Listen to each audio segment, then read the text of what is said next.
sa aking nakaraan.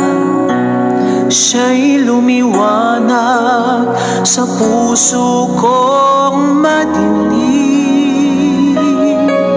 Sa panganib, buhay ko'y nahawakan. Kaya maglilingkod, isusuko ang lahat sa Kaniya na nangako at umibig ng tapat. Susunod anumang maging kalagayan, mamumuhay sa Kaniyang kalooban.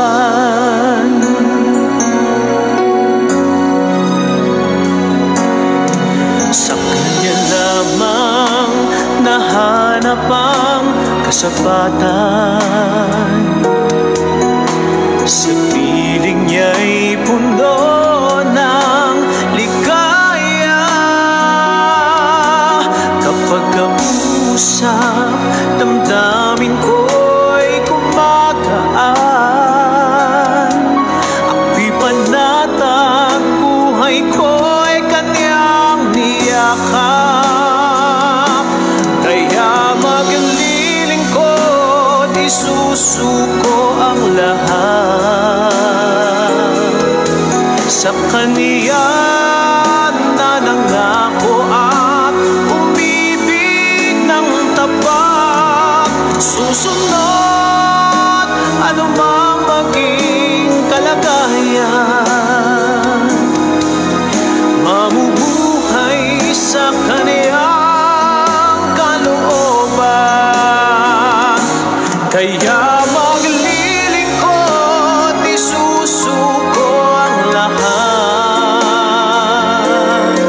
sa Kaniya na nangako at umibig ng tapat. Mamumuhay sa Kaniyang kalooban. Kaya maglilingkod, isusuko ang lahat sa Kaniya na nangako at ibig ng tapat. Susunod anumang maging kalagayan, mamumuhay sa Kaniyang kalooban. Mamumuhay sa Kaniyang kalooban. Mamumuhay sa Kaniyang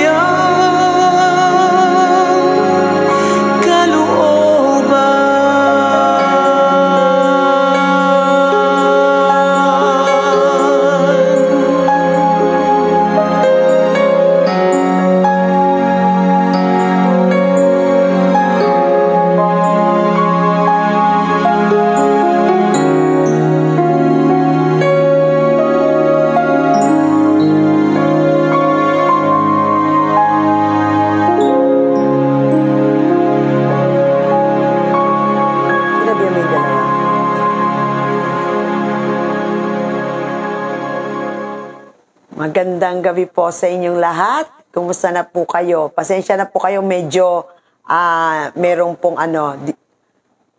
medyo nag-ano po yung aming connection, kaya parang medyo nag-blurred po siya or namamatay po. Thank you, Lord, in Jesus' name. Salamat sa Panginoon sa malakas na connection para tayo makapagawain sa gabing ito. Kumusta na po kayo? Thank you kay Lord sapagkat minsan pa tayo ay ginising ng may kalakasan, patuloy na pinapairam ng buhay. Salamat sa Panginoon sapagkat patuloy tayong nag-e-enjoy sa mga bagay na patuloy na pinagkakatiwala niya sa atin. Alam ko marami tayong mga iniisip at alalahanin sa panahon natin ngayon dahil alam natin sa Friday ay medyo mag-i-ECQ na naman ang NCR. So alam natin na Yan po ay nagdudulot ng pangamba sa puso ng bawat isa. Nagdudulot ito ng takot sa bawat isa. At naniniwala ako, patuloy tayong aaliwin ng Panginoon para bigyan tayo ng assurance. Lagi lang pong manghawakan sa mga pangako ng Diyos. Kasi sa mga panahon natin ngayon talagang wala tayong assurance sa ibibigay sa atin ng mundo. Hindi natin alam ang araw ng bukas. Basta ang mahalaga lang, araw-araw nasa kamay tayo ng Diyos. Huwag po tayong bibitaw at anuman ang mangyari sa mundo, hindi tayo pababayaan ng Panginoon. Amen po? So, tuloy lang ang buhay. Enjoy lang. Basta magtiwala kay Lord. Ano man ang mangyari, hindi tayo pababayaan ni Lord. Hindi pababayaan ng Diyos ang kanyang mga anak na patuloy na nagtitiwala sa Kanya. Amen? Marami man tayong iniisip, maraming pa tayong pangamba, at marami tayong mga alalahanin. Bigay natin lahat sa Diyos. Ang Diyos naman na nagsabing, ibigay niyo sa akin ang lahat ng iyong alalahanin. Ako ang Diyos na kumakalinga sa inyo. So, may Diyos na kumakalinga sa atin, kaya ano man ang mangyari, basta nasa kamay tayo ng Panginoon, alam ng Diyos yung gagawin niya sa oras na tayo ay dumaan sa matinding anuman ang mangyari sa mundong ito. Alam ng Diyos kung paano niya ililigtas ang mga anak niyang nagtitiwala sa Kanya. Amen po? So sa gabing ito, basahin po natin ang ating teksto bago tayo manalangin para sa mga kapatid natin na patuloy nating idudulog sa gabing ito. Matthew 11:28. Come to me, all you who are weary and burdened, and I will give you rest. Sa Tagalog, lumapit kayo sa akin, kayong lahat na napapagal at nabibigatan sa inyong pasanin, at kayo'y pagpapahingahin ko. Amen? Napakagandang pangako ng Diyos. Invitation. Pag-iimbita ng Diyos, lumapit kayo sa akin, kayong lahat ng napapagal at nabibigatan sa inyong pasanin, at kayo'y aking pagpapahingahin. Wow, ang sarap. Talagang ang Diyos ay punong-puno ng mga pangako. At sa gabing ito, yan ang gagawin natin. Lalapit tayo sa Diyos upang ang kapahingahan na galing sa Panginoon ay patuloy nating maranasan. Amen po. So tayo po ay manalangin. Ipagpe-pray po natin yung mga kapatid natin na hindi pa naipag-pray, na letter A, ang start ng name, letter B, C, D, hanggang E po tayo last Friday. Ngayon po ay F, hanggang F po tayo. So kung hindi po naipag-pray na po kayo nung una, hindi na po kayo mababanggit ngayon. Pero kung kayo po ay hindi pa napag-pray nung una, hanggat meron pong maisisingit na letter A or meron tayong makikita na nag-comment na letter A ang pangalan, isasama po natin. Pero pag ano po, nasa letter F na po tayo. O sige po, sama-sama po tayong manalangin. Uulitin ko, hindi man tayo yung ipapanalangin sa gabing ito. Wala pa yung pangalan mo. Dumulog ka sa panalangin, makiisa ka sa amin. Agree with us kung ano po yung ating pinapanalangan sa ating mga kapatid. Isang ministry po yan. Hindi nyo po alam, gabi-gabi naglilingkod ka na kay Lord. Kasi bakit? Nakikiisa ka sa panalangin sa mga kapatid natin kahit hindi natin kilala. Hindi naman po lahat dito kilala ko. Yung iba po nakaka-chat ko. Actually, yung iba nakaka-chat ko pero hindi pa kami nagkikita. Hindi ko rin po sila kilala. So, ganun po. Ayan po yung paglilingkod kay Lord. Amen? So, may ministry ka na. Gabi-gabi, ikaw yung manood ng BOP. Agree with us sa prayer. Makiisa ka sa amin sa pananalangin. Sa mga kapatid natin, hindi natin kakilala o kakilala man, may ministry ka na. Bakit? Kasama ka sa mga taong nananalangin sa mga anak ng Diyos. Amen po? Utos po ng Diyos sa atin yan. Magpanalanginan tayo. Magdalahan tayo ng pasanin. Amen po. So sa gabi ito, agree with us. Tayo po ay manalangin para sa ating mga kapatid. Sige po. Kay Annabel Calago, Dolores Paleharo, Edita Haradal, Adi Alikbusan, Dali Luna, Elena Lumbres, Angelito Isagon, Pastora Dolores Ignacio Pulhencio, Elma Murillo, Ben Cancicio Mangahis, Pastor Ed Magpantay, Eli De Mesa, Benjamin Suson, Efren Torres Navea, Enrique Molina, Ben Manaig, Eden Gregorio, Eric Santa Ana, Dennis Orola, Pastora Corazon Beato Ramos, Eder Asestre, Eva Jocares, Cherry Mangilin, Elisa Palerjaro Flores, Bea Binsoriano, Cherry Casiante, and Amy Luciano, Vet Fajardo, pasensya na po kung hindi po right pronounce ang name niyo po. Conchit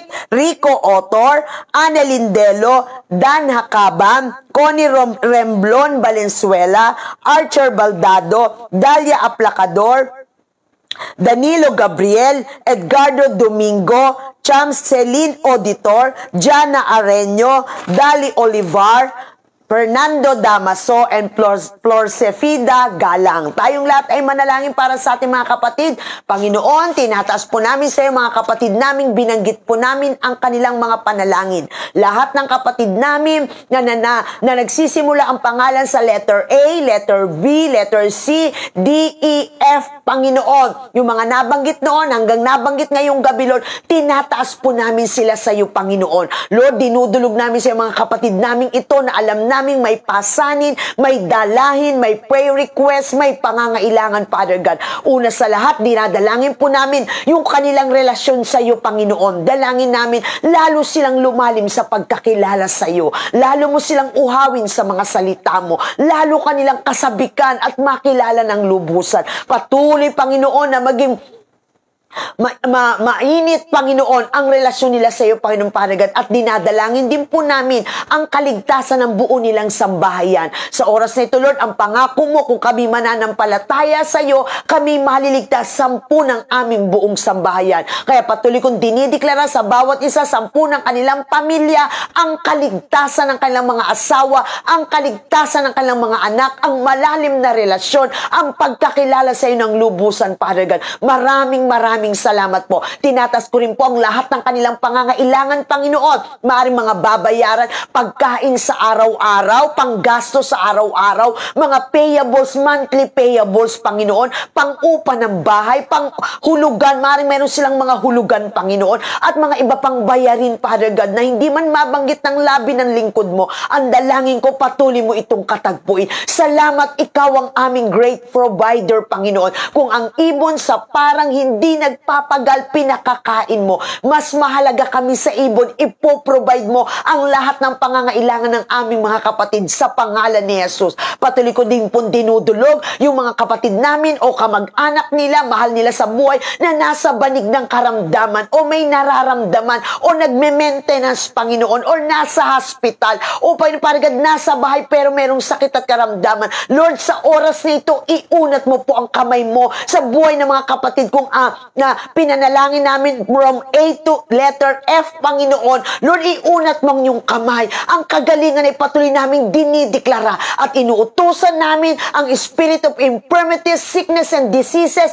to get out from their bodies right now o sa mga kamag-anak, mga katawan ng mga kamag-anak, Panginoon, mahal sa buhay, Father God, nasa hospital, nasa bahay, nasan man, nasa probinsya, Panginoon, nasa ibang bansa, Lord, patuloy namin inuutusan ang sakit at karamdaman at dinideklara namin ay ikaw ang dakilang manggagamot ng kanilang buhay. Sa mga latay ni Jesus, nagkaroon sila ng kagalingan. Patuloy ko rin pong tinataas sa mga kapatid namin, Lord, na ngayon ay naghahanap buhay. Sa abroad man sila, Panginoon, sa probinsya man, Panginoon, o sa Manila man, Panginoon, patuloy mo silang ingatan, Father God, yung mga mahal nila sa buhay na lumalabas, mga anak, asawa, biyenan, o sino man, tatay, nanay, sino man sa pamilya na lumalabas para maghanap buhay, Panginoon, o nasa ibang bansa, Ama, Lord, dalangin namin yung covering ng banal mong dugo, yung tunay na pag-iingat nasa yung mapagpalang kamay. Dalangin din po namin yung mga nawalan ng trabaho.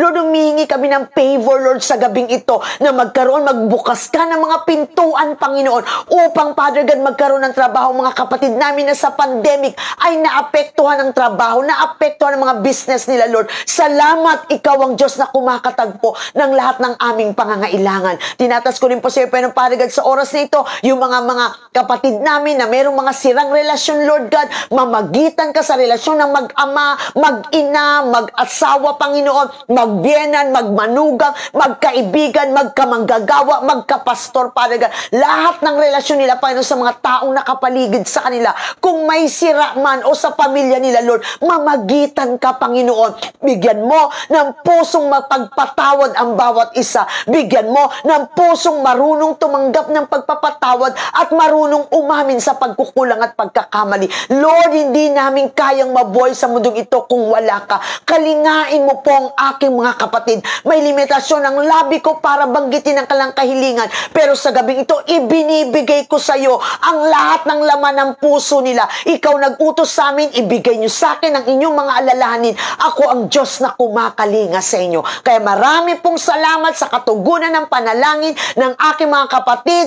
In Jesus' name, ikaw ang nangako. Kung ang kaisa-isang anak mo na si Jesus, hindi mo ipinagkait, ibinigay mo sa amin, lalong higit ang pangangailangan ng mga kapatid namin ito na itinaas namin sa iyo, Ama. Ibibigay mo ang lahat ng pangangailangan nila. 10 kasama ng iyong anak, Panginoon. Marami pong salamat. Sa pangalan ni Jesus, dinideklara ko ang katugunan ng aming mga panalangin para sa kanila. Nagkakaisa kami, Panginoon, na patuloy mo, Panginoon, kalingain ang aming mga kapatid. At sa gabi ito, pagpalain mo mga salita mong aming pag-uusapan. Patuloy kaming humihingi ng karunungan at binibigyan ka namin ng karapatan, Panginoon, makialam sa puso't isipan namin. At abutin kami na yung mga salita sa tunay naming kalagayan. Kung nasa ng yung mga salita, naroon ang yung kapangyarihan. Ang lahat ng papuri ay sa iyo lamang sa pangalan ni Jesus. Amen and amen. So magandang gabi po sa inyong lahat.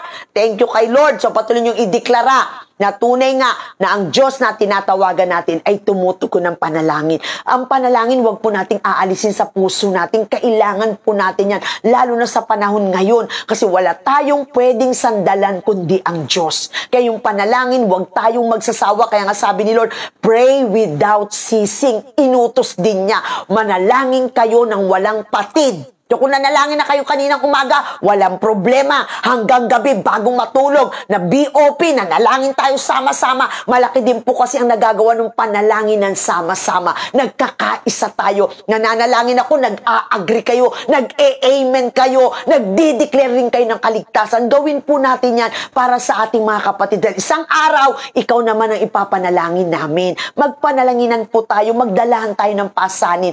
Kinalulugdan ng Diyos ang mga taong concern sa kanyang mga kapatid. Amen po.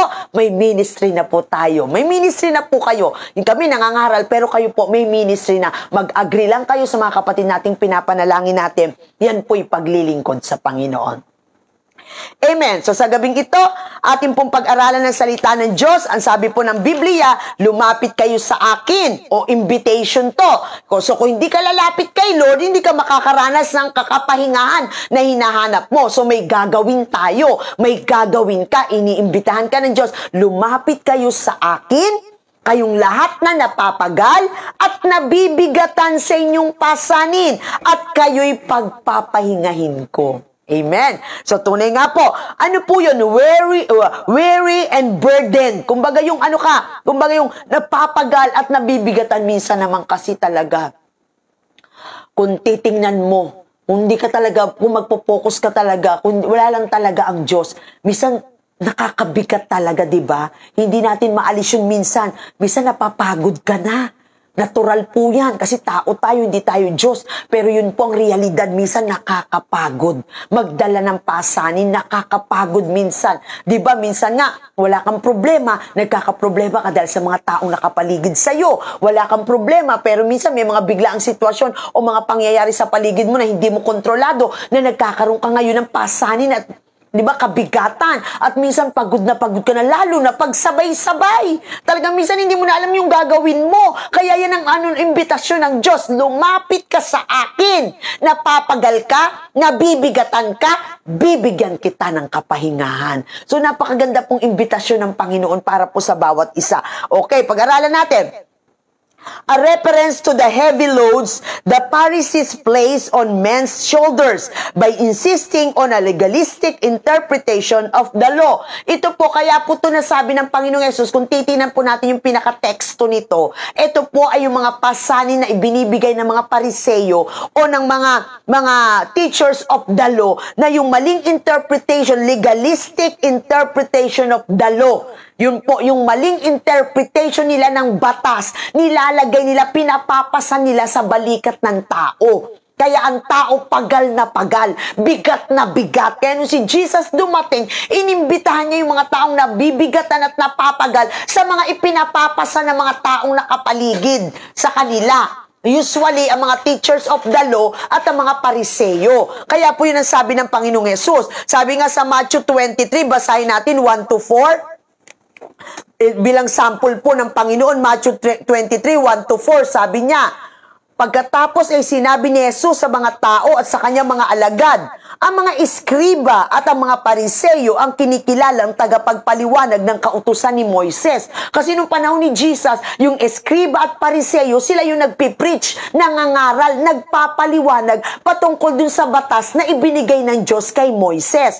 Pero ito po ang masama, ang nakakalungkot. Verse 3, kaya't gawin ninyo, sabi ni Jesus, kaya't gawin ninyo ang itinuturo nila at sundin ang kanilang iniuutos. Ngunit huwag niyong tularan ang kanilang gawa sapagkat hindi nila isinasagawa ang kanilang ipinangangaral. So ang unang nakabibigat, di ba, sa mga tagasunod, yung pariseo at iskriba, nangangaral tungkol sa batas ni Moises, nangangaral, pinapaliwanag sa tao, at gusto nila, makita nila sa tao yung batas na binigay ng Diyos kay Moises, pero sila na nangangaral, hindi po makita na ginagawa nila yung pinapangaral nila. Kaya sabi ng Panginoong Yesus, di ba sabi niya, diba, kaya't gawin nyo ang itinuturo nila at sundin. Kasi tama naman yung tinuturo ng pariseyo eh. Tama naman yung itinuturo ng mga iskriba, batas ni Moises na galing sa Diyos. Kaya sabi ni Jesus, sige sundin nyo yung tinuturo niya. Sabi ni Jesus, gawin ninyo at sundin yung mga tinuturo nila. Pero sabi niya, ngunit, huwag niyong tutularan ang kanilang gawa sapagkat hindi nila isinasagawa ang kanilang ipinapangaral. So, isa yon sa mga nakabibigat sa mga tao. Bakit? Itinuturo ng mga pariseo at iskriba yung batas ni Moises na dapat sundin ng tao, pero hindi nakikita ng mga taong tumatanggap ng pangangaral ng mga iskriba at pariseo na yung kanilang itinuturo, ginagawa nila. Sumusunod sila dun sa batas na pinapangaral nila, na batas na binigay ng Diyos kay Moises. Kaya yung mga tao pagal na pagal. Bakit? Pinipilit silang sumunod. Pero sila, bakit kayo? Parang hindi naman nila pwedeng tanungin. Oh. Diba? Hindi kaya ganun kadali. Parang hindi ganun kadali na sumunod, pero nakikita mo yung nag-uutos sa'yo, hindi naman sumusunod. Mahirap kaya sa kalooban yun. Kaya yung sinasabi ng Panginoon, ang pamatok ko ay magaang. Magaang kasi ang pasaning nilalagay ng tao sa balikat ng kanyang kapwa-tao.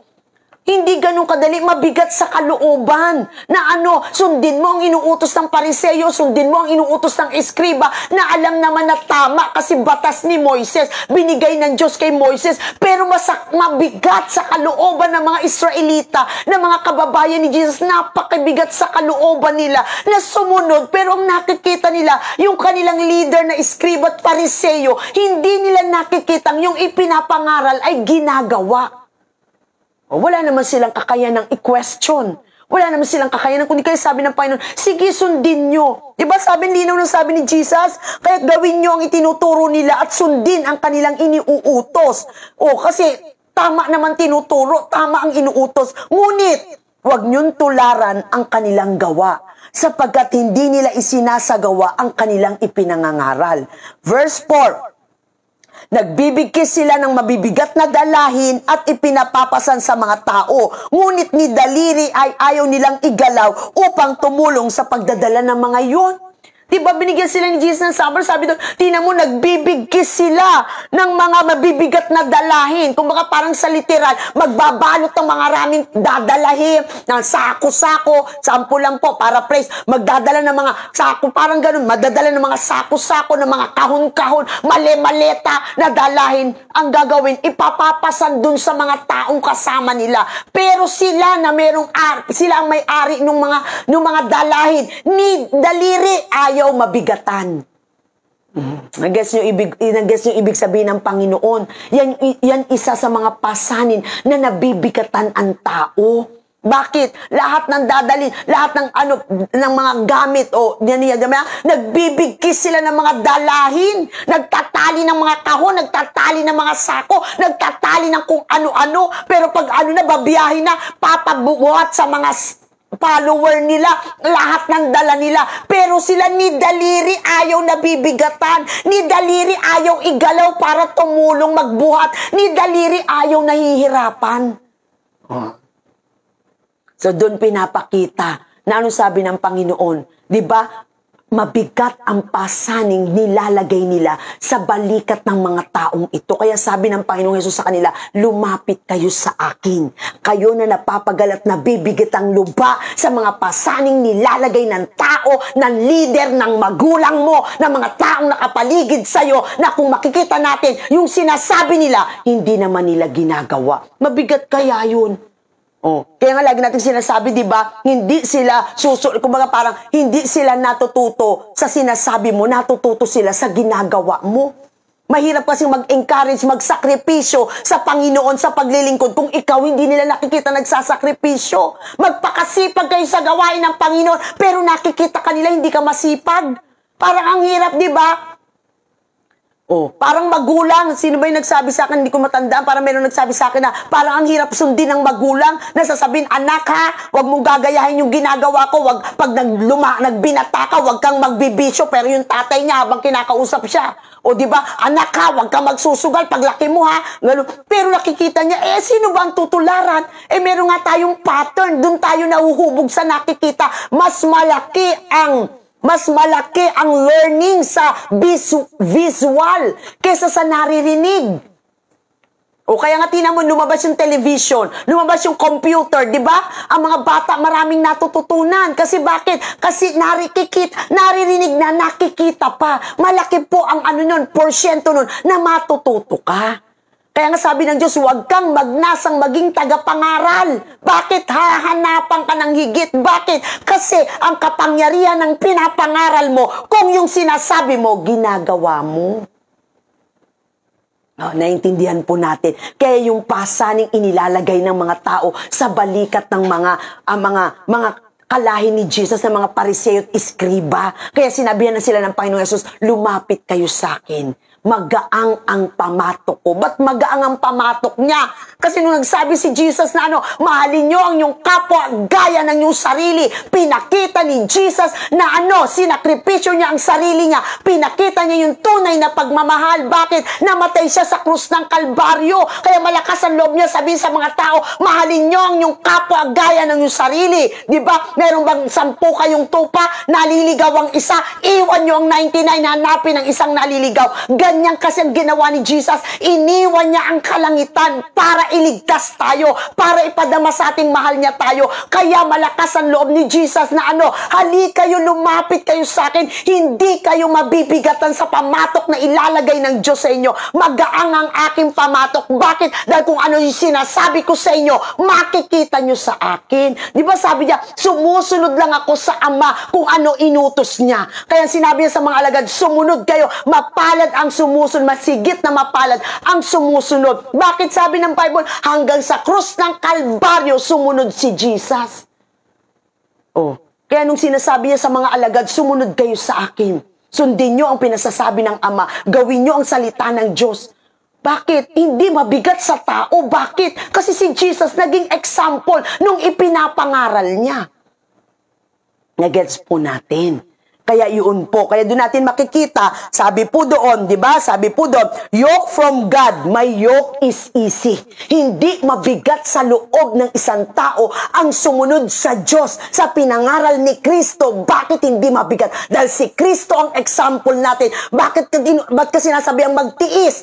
Pray without ceasing. Inutos ng Diyos. Bakit? Kasi nakita natin si Jesus, lagi siyang pupunta sa mga place na exclusive.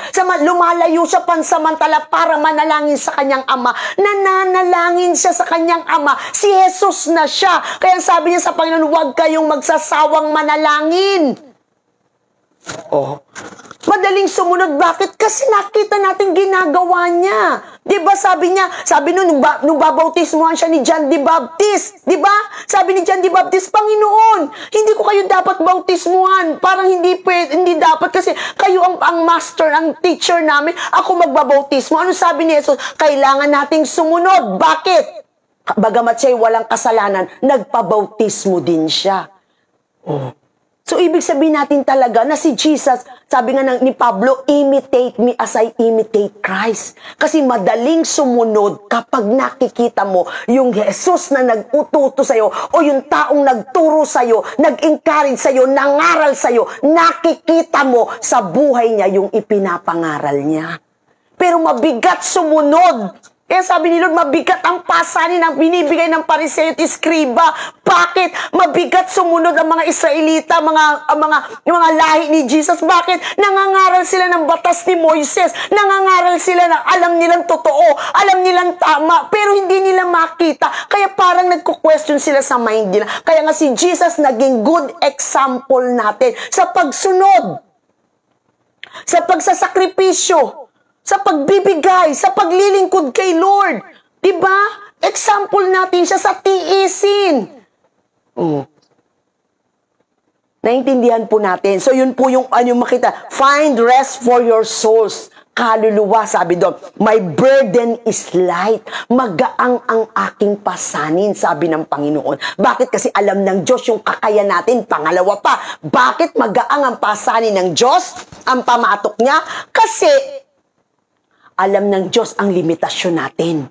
O 1 Corinthians 10:13, walang pagsubok na dumating sa'yo na didinanas ng lahat ng tao. Tapat ang Diyos, hindi kanya susubukin ng higit sa iyong makakaya. Sa halip, sa oras ng pagsubok, bibigyan kanya ng lakas upang mapagtagumpayan ito. Alam natin ng Diyos ang limitasyon natin. Kaya niya hindi ipapahintulot ang pagsubok sa buhay natin na alam na niyang hindi niya kaya. Ikaw magulang, meron kang 2 years old na anak, pagbubuhatin mo ba ng isang kabang bigas? Pag-iigibin mo ba ng isang galong tubig? Hindi ka mag-uutos sa anak mo na sa edad niya na alam mo hindi niya kaya. Magulang ka, alam mo limitasyon ng anak mo. Ganon din si Lord. Bakit magaang ang pamatok ng Diyos? Bakit magaang my burden is light ang kanyang pasanin? Kasi alam niya ang limitasyon natin. Tinitingnan niya tayo bilang tao. Alam niya may concern siya sa atin. Tatay natin siya sa langit Kaya may concern siya sa atin. Ang kaaway, may concern sa atin. Gusto nga ng kaaway, mamatay ka Sabi ng John 10:10, naparito siya para pumatay, magwasak at pumuksa. Masaya ang kaaway pag ikaw ay pagod na. Pag ikaw ay sumisigaw na, sumusuko ka na. Pag ikaw ay nagtatampo na kay Lord, nilalait mo na ang Diyos, nagagalit ka na sa Diyos, tuwan-tuwa siya. Kaya minsan pag si Satanas ang nagbigay ng pamatok, talagang bibigay ka.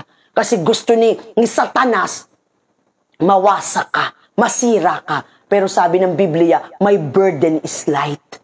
Diba? Sabi doon, my yoke is easy. Diba? And my burden is light, sabi ng Panginoon. Bakit? Kaya inutos niya, come to me, lumapit kayo sa akin. Ngayon, kung ikaw nahihirapan ka, lumapit ka sa Panginoon. Pag ikaw'y tumanggap kay Kristo, naging anak ka ng Diyos, hindi niya ipapahintulot pag alam niyang hindi mo kaya. Meron na siyang may authority siya. Meron siyang kumbaga parang nasa kamay ka niya. Alam niya ang limitasyon mo. Alam niya ang hangganan mo. Kaya hindi niya ipapahintulot ng isang bagay. Di ba, istorya ni Job. Bagamat sinasabi nila, istorya daw ni Job, hindi daw dapat nating iba yun. Pero meron tayong matututunan sa kanyang buhay. Meron tayong matututunan sa karanasan niya, sa mga bagay na nangyari sa buhay niya. Pwede tayong matuto sa buhay ni Job. O di ba? Nag-usap, basahin niyo po ang Book of Job. Sa umpisa, nagpapaalam si Satanas sa Panginoon. Sabi, nakita mo yung lingkod mo na yan na si Job?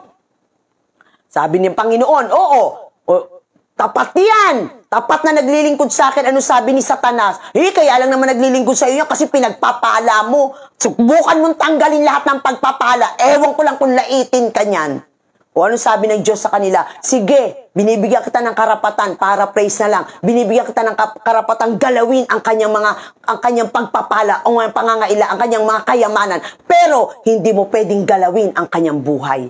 Ibig sabihin, may limitasyon ng kaaway. Pag anak ka ng Diyos, hindi niya ipapahintulot pag hindi mo kaya. Kaya nga sabi niya, my yoke is easy, my burden is light. Pag ang pagsubok, pinahintulot ng Diyos, alam niya kaya mo. Alam niya yung limitasyon mo, tangganan mo. Inaalaw niya lang ang pagsubok. Bakit hindi ka para pahirapan tayo? Inaalaw niya ang pagsubok hindi para masaktan tayo, para gibain tayo, para wasakin tayo. Pinapahintulot niya ang pagsubok. Bakit? Katulad ng ginto, ang pananampalataya nyo ay mas mahalaga sa ginto. Ang ginto dinadaan sa apoy para malaman kung tunay, kung paano ang pananampalataya ay mas mahalaga sa ginto. Para malaman kung tunay. Kasi bawal ang peke sa langit. Kaya ang pinapahintulot ni Lord ang pagsubok sa atin. My yoke is easy. May yoke din galing kay Lord. My burden is light. May burden din na galing kay Lord. Pero bakit light? Bakit easy? Kasi gusto niyo lang malaman gusto niyo lang patunayan kung sa'yo, patunayan mo sa sarili mo kung totoo na yung pananampalataya at relasyon mo sa Panginoon. Di ba sinabi din, may verse din nagsabi na, sabi din sa Biblia, di ba, mas maganda nang nagsasuffer ka sa paggawa ng mabuti kaysa mag-suffer ka sa paggawa ng masama. May dalawang uri ng suffering. Yung suffering sa paggawa ng masama, ay talagang hindi mo kakayanin yan. Bunga yan ng maling ginawa, maling desisyon, maling hakbang. Di ba, wala tayo sa kalooban ni Lord. Kaya nga sabi ni Lord, huwag tayong aalis sa kanyang mga kamay. Huwag kang aalis sa kalooban ng Diyos. Pag umalis ka sa kamay ng Diyos, sa kalooban ng Diyos, ang magiging bunga niyan, ang kamatayan ay ang kasalanan ay nagdudulot ng kamatayan. Pag wala tayo sa kalooban ng Panginoon,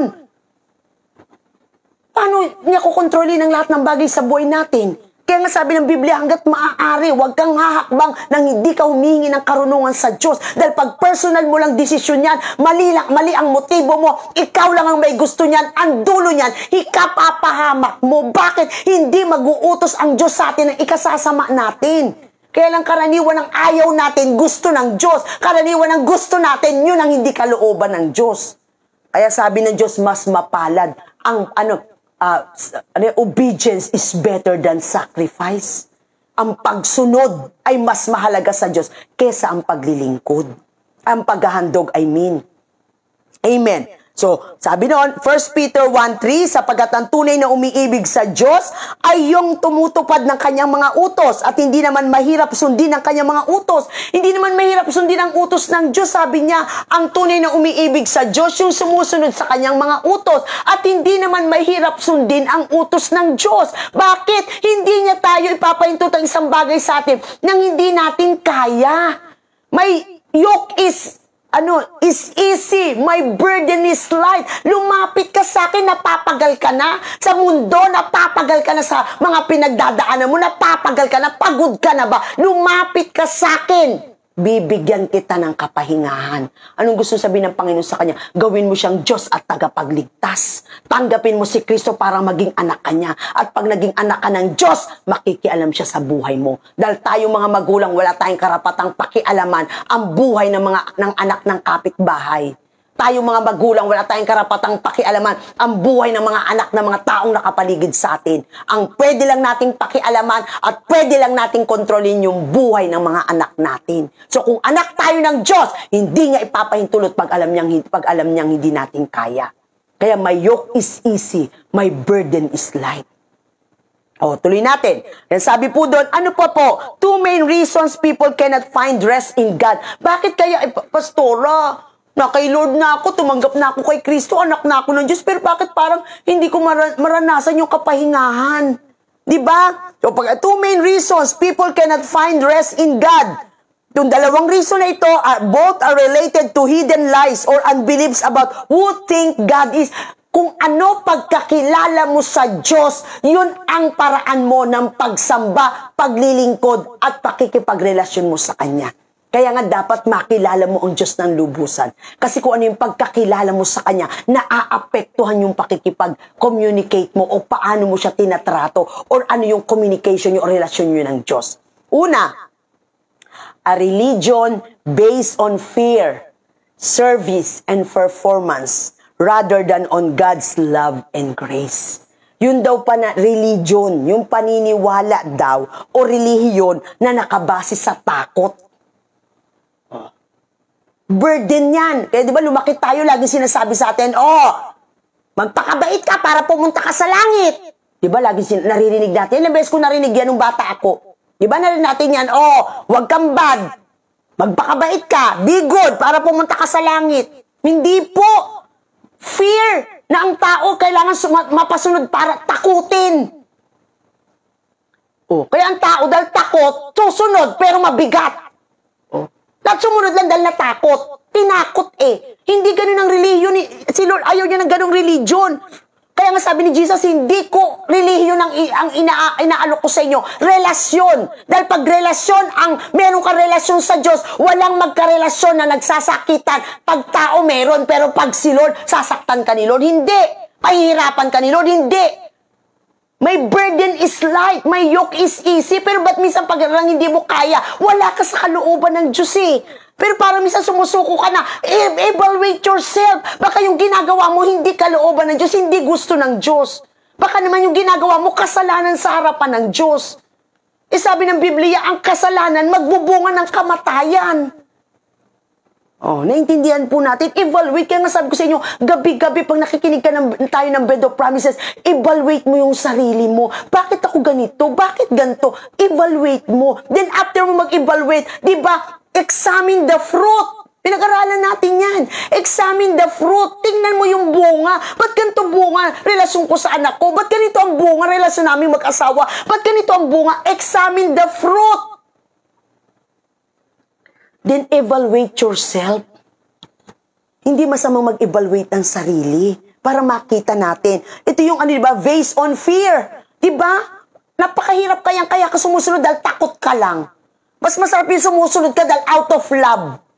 Kaya ka sumusunod, ini-enjoy mo yung ginagawa mo because mahal mo yung tao kaya ka sumusunod. Mahal mo ang Diyos kaya ka sumusunod. Hindi dahil tinatakot ka. Pupunta ka sa impyerno pag hindi ka nagpakabait. Hindi po ganun si Lord. Kaya nga yung religion, a religion based on fear.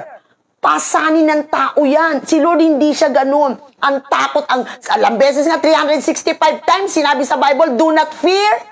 Sabi ni Lord, huwag kayong matakot. Ilang beses niya sinabi sa atin yan. Dahil ayaw niya susunod tayo dahil takot ka lang. Gusto ng Diyos, kaya mo siya susundin. Kaya ka nakikinig ng salita ng Diyos. Hanapin ako ni Pastora Janet. Hindi niya mababasa yung pangalan ko. Sigurado ko, kumustahin na naman ako noon. Hindi dahil sa tao. Ay, kaya ako nakahanapin ako ni Pastor. Ay, naku, nakakahiya naman. Malaki na utang na loob ko dun sa kasister ko. Kaya kailangan manood ako. Kailangan makinig ako. Kailangan magsimba ako.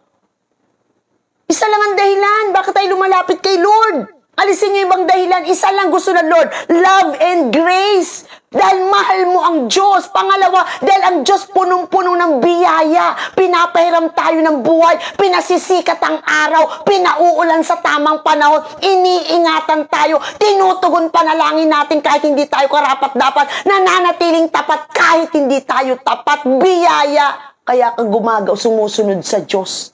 Hindi dahil sa religion based on fear, kundi relasyon na punong-puno ng pagmamahal sa Diyos Ama na nasa langit.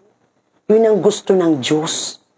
Amen. Pangalawa, a religion based on service. Yung pananampalataya o relihiyon na nakabase saan? Sa service. Kailangan mo itong gawin, kailangan mo itong gawin, kailangan ka ganito, pag hindi mo na kumpleto, kailangan ganyan. Hindi po. Sabi ng Panginoon, yung service natin and service and performance, di ba yung alibugang, yung kuya, pinag-aralan natin ng Friday, yung panganay na anak, di ba sinabi niya, sinumpat niya sa tatay niya, sabi niya, siya, nilusta yung pera mo, pinaganda mo, tinanggap mo, parang gusto sabihin ng kuya doon, bakit mo tinanggap yung bunso kong kapatid?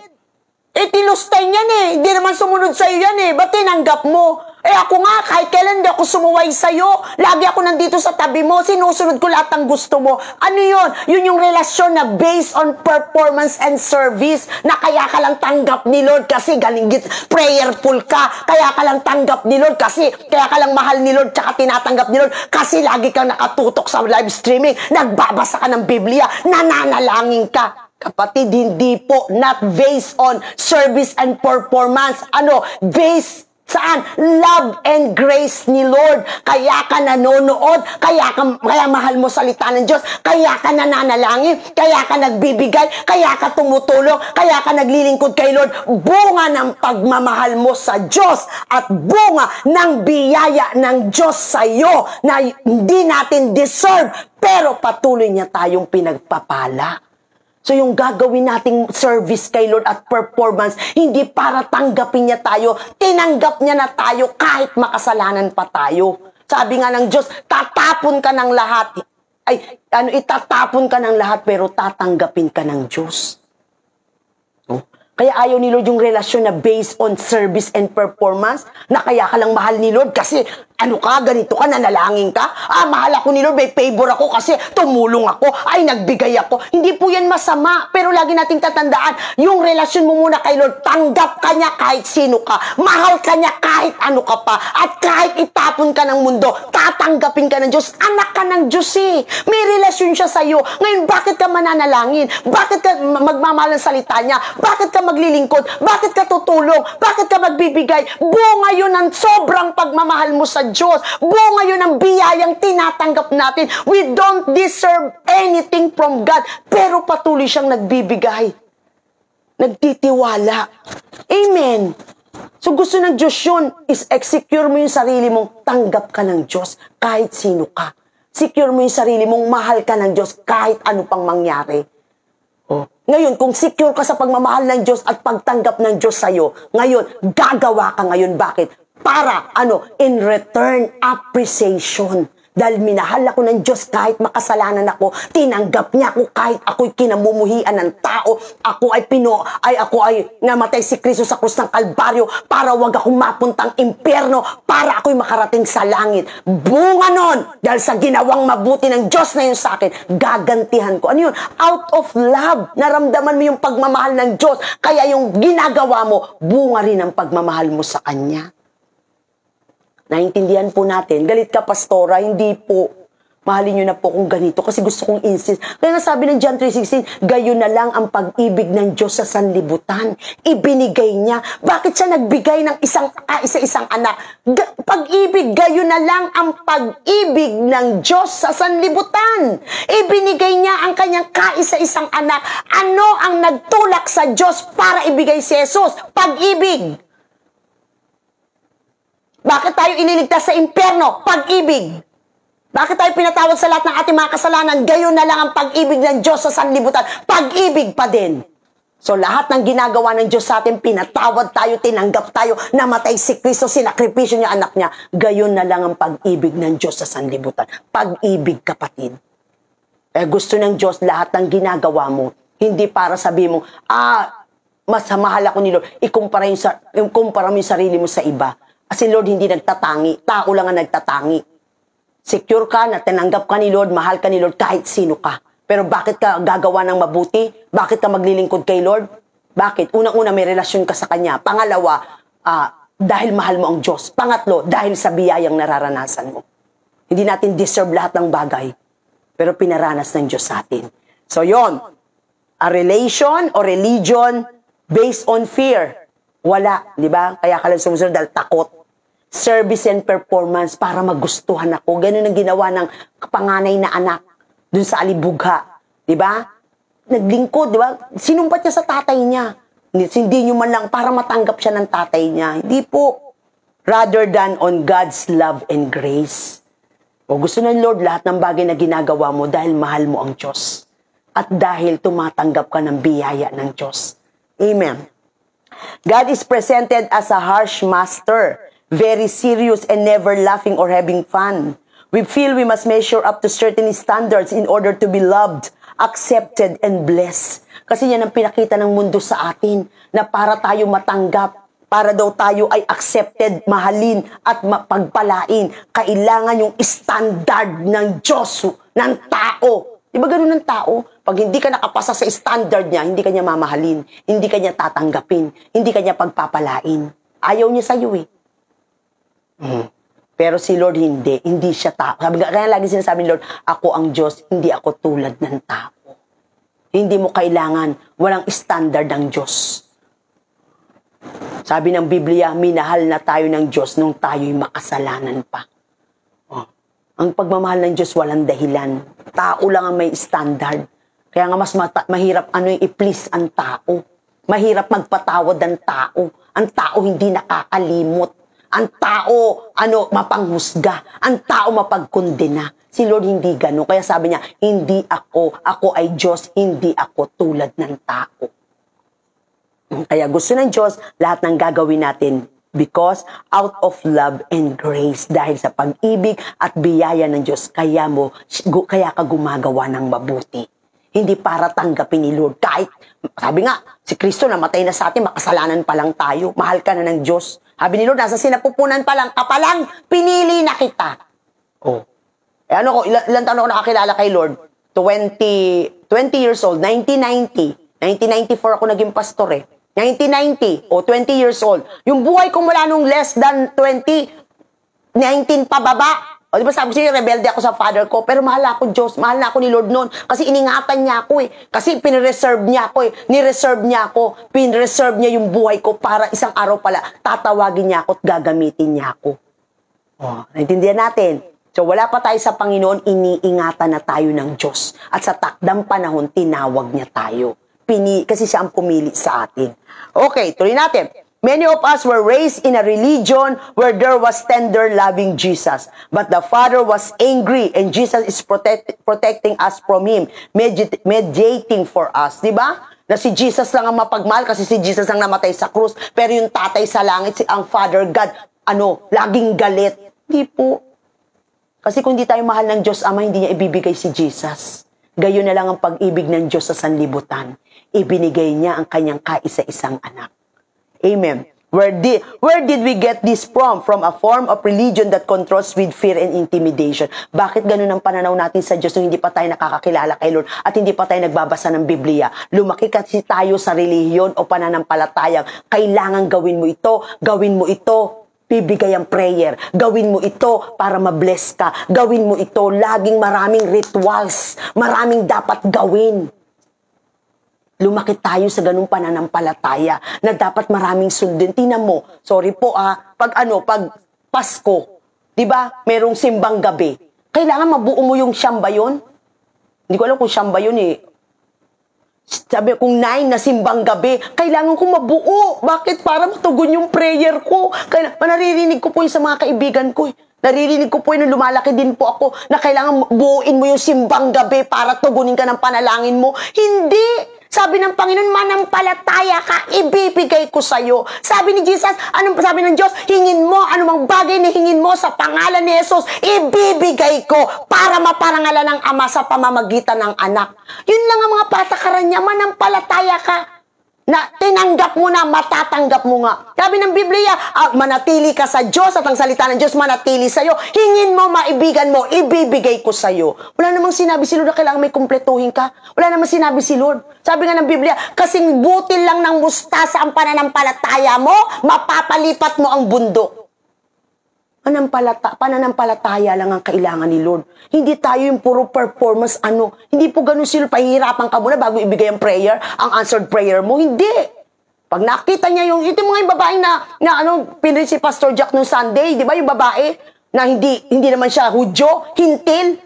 Ano sabi niya, Panginoon? Sabi niya, di ba hindi siya pinansin ni Jesus? Hindi pwedeng ibigay ang pagkain ng anak sa aso. Aso ang tingin niya sa hintil. Kasi hindi yun ang bayan ng Diyos. Pero sabi ng babae, Panginoon, kahit po ang aso, nag-aabang ng mumo na nalalaglag sa pagkainan.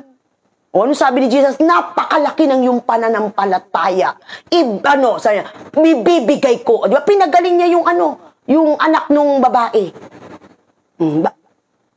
Hindi deserve. Bakit? Hintil yun. Pinupunta si Jesus dito para sa mga Hudyo. Pero dahil sa pananampalataya ng mga taong yan, nabuksan ang kaligtasan sa mga hintil na katulad natin. Wala tayong puwang sa langit.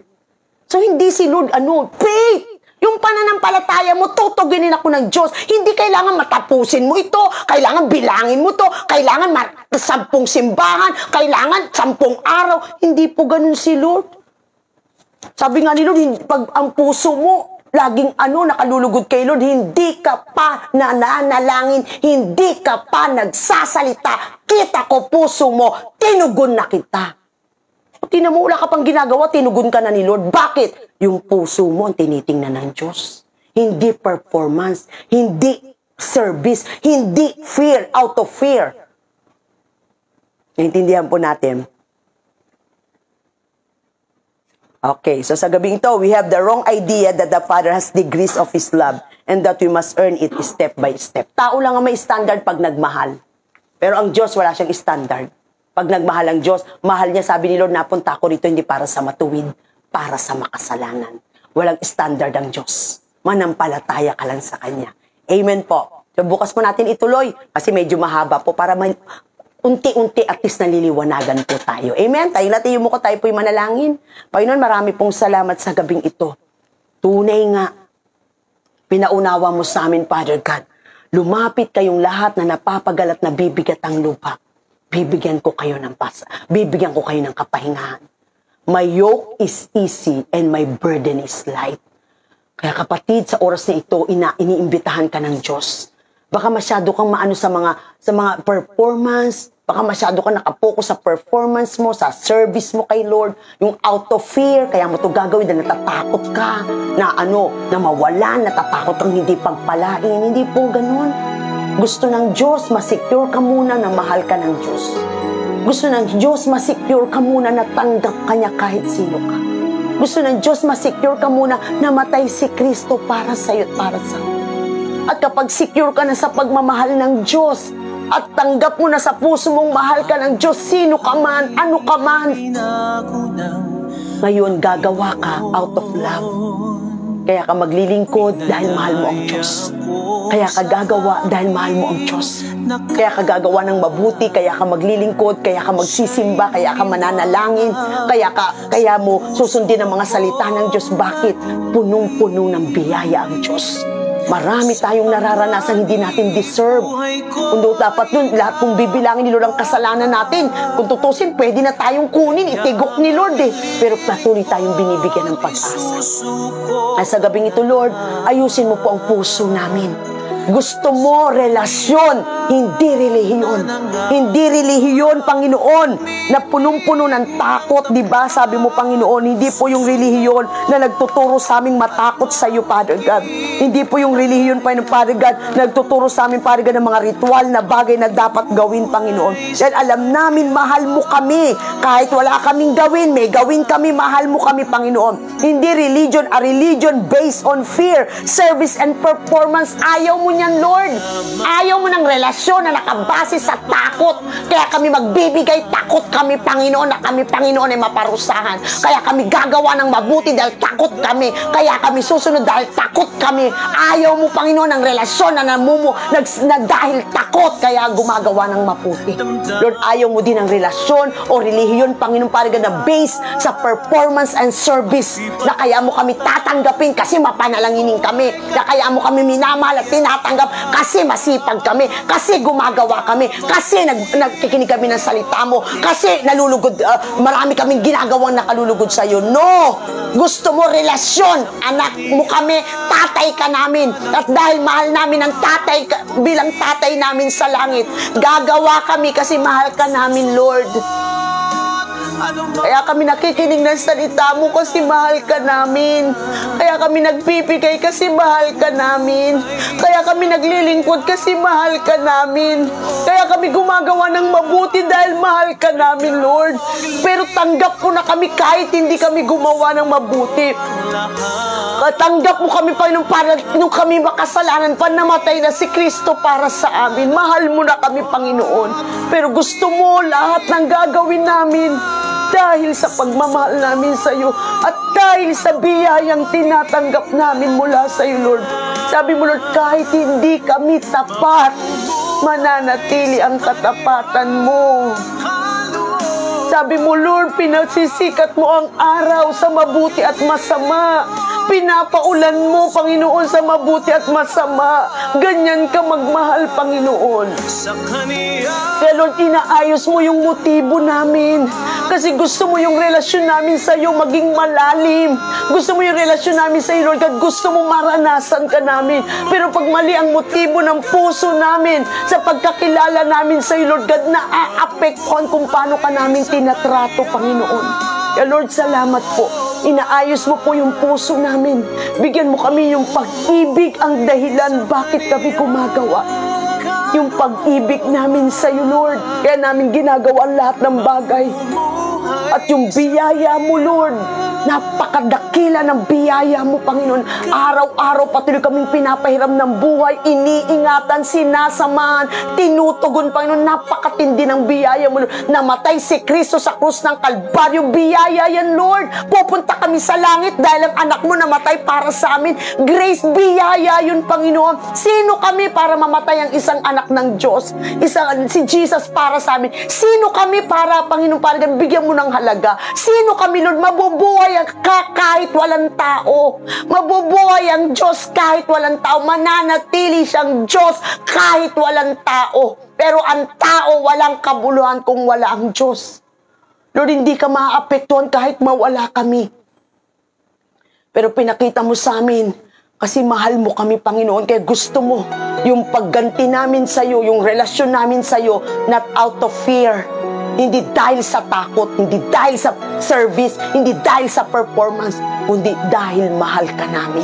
At dahil ina-acknowledge namin, ina-appreciate namin yung biyaya mo na patuloy naming nararanasan. Marami pong salamat sa iyong pagmamahal. Maraming salamat po, Panginoon. At sa gabing pa ng Padre God, sa oras na ito, natuloy kong tinataas sa iyo, Panginoon, mga kapatid ko, Panginoon, Padre God, na may prayer request, Lord God. Lord, salamat po kay Silverio family at Malanta family, Lord God. Salamat po sa provision and protection mo, Padre God, sa kanilang pamilya, in Jesus' name.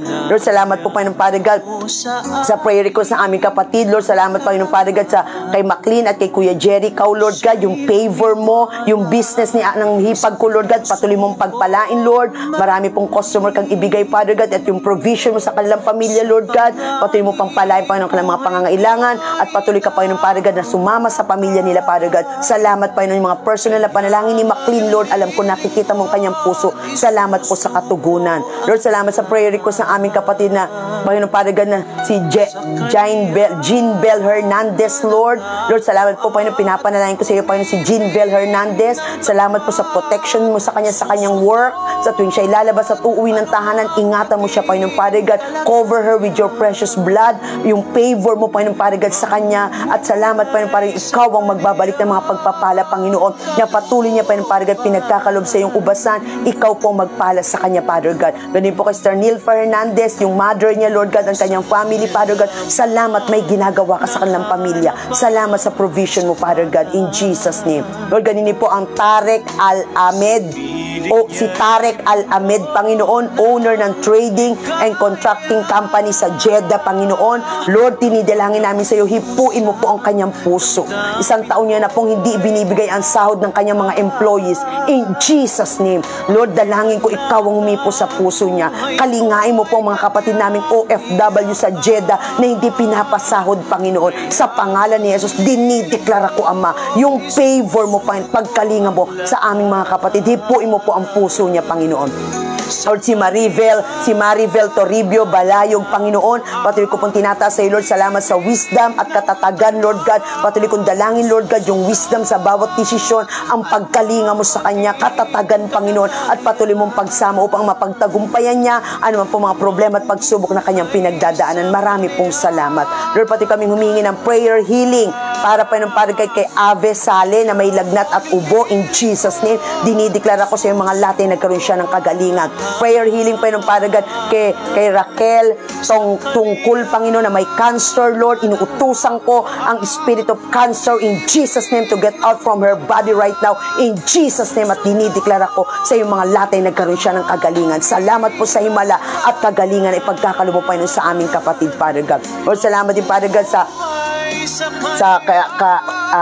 prayer healing kay Jezreel May Medina Jezreel Ray Medina, Panginoon, na 3 days nang nilalagnat dahil sa UTI. In Jesus' name, inuutusan ko ang spirit of UTI, infirmity, sickness, and diseases to get out from her body right now in Jesus' name. At dinideklara ko sa iyo mga lahat ay nagkaroon siya ng kagalingan. Salamat po sa himala at kagalingan. Lord, prayer healing, complete recovery, and miracle kay Grace Barcoma, Panginoon. Salamat, Panginoon, na patuloy, Panginoon, dinideklara ko yung kagalingan, complete healing, complete recovery, at miracle, Father God, sa buhay niya. Sa pangalan ni Jesus, dinideklara ko good health and long life, Father God, malakas na resistensya, Panginoon. Salamat, Panginoon, Father God, sa iyong mga latay nagkaroon siya ng kagalingan. Prayer healing para kay Chino Bill na nilalagnat, Lord God. Salamat po, iunat mong yung kamay. Inuutusan ko ang spirit of laglat, spirit of infirmity, sickness, and diseases, at nagiging dahilan ba't siya nilalagnat sa pangalan ni Jesus. At dinideklara ko sa iyong mga latay nagkaroon siya ng kagalingan.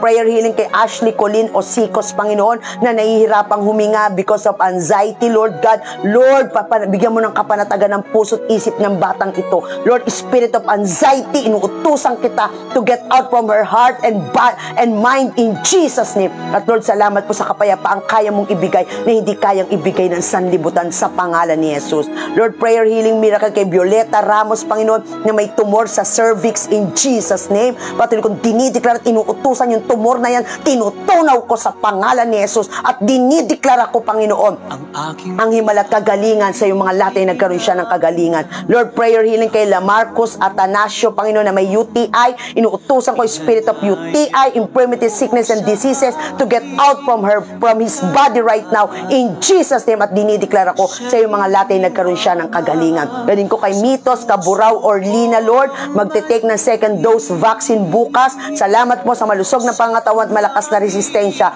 Wala pong negative reaction or negative effect in Jesus' name. Salamat po, Panginoon. Lord, salamat sa answered prayer ni Renato Malanta, Lord. Yung result ng biopsy niya, Lord. Salamat, hindi cancer, pero tuberculosis, Lord God. Pero salamat sapagkat alam namin, Panginoon, na curable na po ang TB, Panginoon. Lord, salamat sa answered prayer para po sa aming kapatid in Jesus' name. Lord, salamat sa answered prayer kay Eleanor Sally, Lord. Wala na po siyang lagnat, ubo na lang, Lord. Kaya dinideklara po namin ang complete healing at complete recovery in Jesus' name. Lord, salamat sa answered prayer kay Dong Sale, husband niya, apo niya na si Cody Sale, anak na si Jason at Jaron Sale, na ngayon ay magaling na. Salamat, Panginoon, sa kagalingan nila. Patuloy kong dinideklara ang complete healing at complete recovery. Salamat, Panginoon. Answered prayer ni Rose Medina, Panginoon, na pinagaling mo na, Father God, na sumama ang pakiramdam dahil sa pagtanggap ng vaccine, pero ngayon okay na po siya, Panginoon. Salamat po sa kagalingan. Lord, salamat po, Father God, sa answered prayer ni Sophie Gale at Panginoon, nagka-wifi na tatapos niya na po yung mga modules na dapat niyang tapusin, Panginoon. Salamat sa favor. Lord, pati niyang hinihiling ngayon ang kagalingan ng kanyang sobrang hilo in Jesus' name. At dinideklara ko sa iyo mga latay nagkaroon siya ng kagalingan. Lord, salamat po. Tertoy kong tinataas sa mga kapatid namin na bigyan mo ng favor, Lord. Si Ma'am Leia, Ma'am Jem, Ma'am Michelle, Ma'am Rochelle, Ma'am Vicky, Ma'am Brenda, Ma'am Gloria, Sir Ronel, Sir Jay, Sir Jimboy, Panginoon. At ganun din pinaparigan favor kay Shelly May Sabandal, Evelyn Duyan Grigsby, at ganun po kay Gaylor Disabal, Ana May Kalagayan, Christy Kalagayan, at Nanay Mitring, Mena Set Marasigan. Lord, ganun po kay June and Rosita Kasakop. Panginoon, salamat po sa favor sa buhay ng aking mga kapatid in Jesus' name. Salamat, Panginoon, sa long life, good health, protection, covering, at patuloy na marami pang karanasan. Pagpalay mo ang bawat hawakan ng kanilang mga kamay. Salamat po, Panginoon, na may ginagawa ka sa buhay nila, sampu ng kanilang buong sambahayan. Salamat din sa prayer healing kay Josepina Santa Ana, Lord, na sinusumpong ng epilepsy in Jesus' name. Inuutosan ko ang spirit of epilepsy sa kanyang katawan right now in Jesus' name. Spirit of infirmity, sickness, and diseases, I cast you out in the name of Jesus. At dinideklara ko, Lord God, ang kagalingan sa pangalan mo, sa pangalan ni Jesus, at sa iyong mga latay nagkaroon siya ng kagalingan. Salamat po, Panginoon, sa kagalingan at himala sa pangalan ni Jesus. Sa iyo po ang papuri sa gabing ito sa lahat ng bagay sa pangalan ni Jesus. Amen and amen. Magandang gabi po. Pagpalain po tayo ng Panginoon.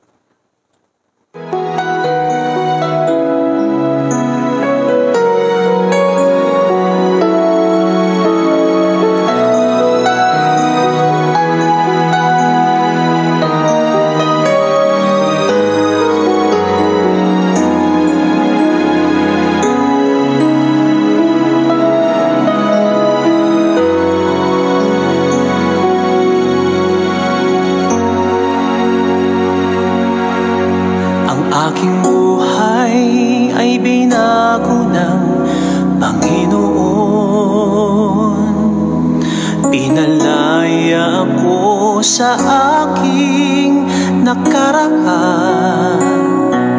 Siya'y lumiwanag sa puso kong madilim. Sa panganib buhay ko'y nahawakan, kaya maglilingkod, isusuko ang lahat sa Kaniya na nangako at umibig ng tapat. Susunod anumang maging kalagayan, mamumuhay sa Kaniyang kalooban.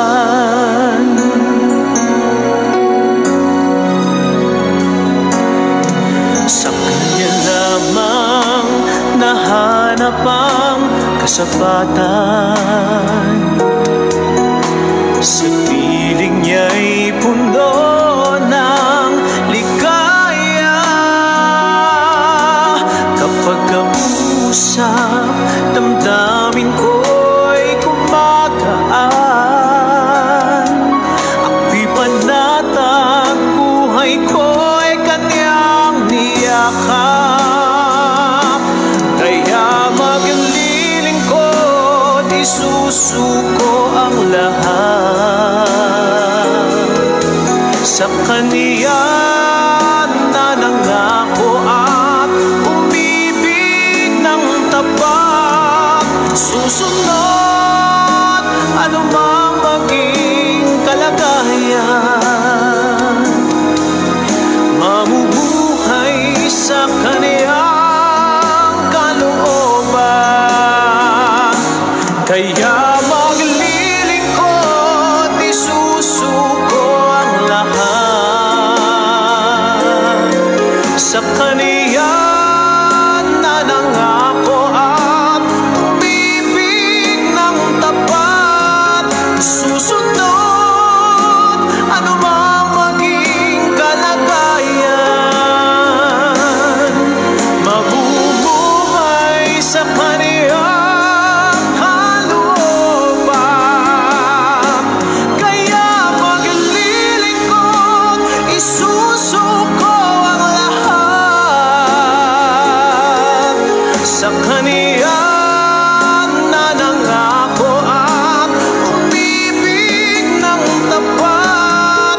Susunod anumang maging kalagayan, mamumuhay sa Kaniyang kalooban. Mamumuhay sa Kaniyang kalooban. Mamumuhay sa Kaniyang